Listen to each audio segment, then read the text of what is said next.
So your album's gone out, it's got a worldwide release. How did that come into existence? Well, that was through Jerry Moss from A&M in the States. Michael Gudinski took the record over about 3 months ago or so, and Jerry Moss heard the album and decided to release it in America and England. How much importance has management had on the release, do you think, mentioning Gudinski?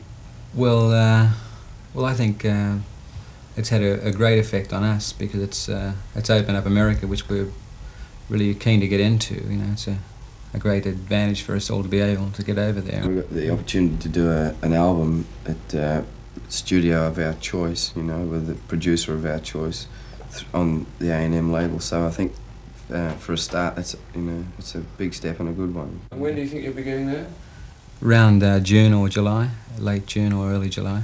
Did you name yourself Ayers Rock with the world market in mind, June? Mark? Initially we did, yeah. Although for a while there it looked like it might just stay in Australia, you know. But now it's starting to happen for us, you know. And you've already had reaction too. It's being played in America, the album, isn't it? Yeah, it's been picked up by 3 stations. One in New York, one in San Jose, and I think the other one's in Ohio. Toledo, Ohio. That's a nice Toledo. section. Yeah. How long has it been going, Duncan, Ayers Rock? How long have you been together? All together, this band, now about a year. 12 months actually. How did you come Chris together? joined us last Sunbury. Oh, right. How did you get together? How did that happen? Well, Mark and I have been playing together for about 4 years, and I've known Jimmy and Colin quite a long time, and always wanted to play with Jimmy, and then just the circumstances came about that we could, so You're put all the band together. really known from a lot of bands in the past, except probably for you, Chris. What were you doing prior to Ayers Rock? Well, I was originally in a rock and roll band called the Phil Jones the Unknown Blues. Then I went into cabaret, backing people like Billy Preston, Lou Rawls, Shirley Bassey. And shortly after that I went overseas, spent a couple of years over there with a rock band called Carla. And this is your first band since you've been back? That's right, yeah. Australia's got the equipment now, or is said to. What do you think it is that causes any difference of standard between, say, recording here and America? Or England? I think it's a lot to do with the engineers, plus I think that with the amount of equipment that is being invented these days in the electronic field, by the time something is here, arrives here, it's obsolete, you know.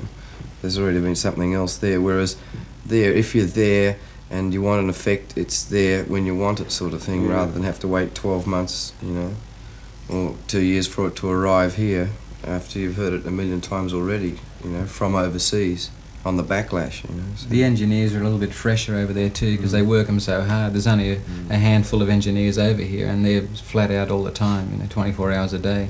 So at least the engineers over there, when you get them, they're fresh. They've got fresh ears, which helps a lot. You know, as individuals, do you work outside the band doing session work and things like that? We do a few sessions, scattered things. That band as a unit did one for Doug Parkinson recently, his last single. Colin at the moment is working on some things for Skyhook's album. Do you do commercials, things like that? No, not anymore, if we can avoid it. Is that the way to make money, doing outside work like that?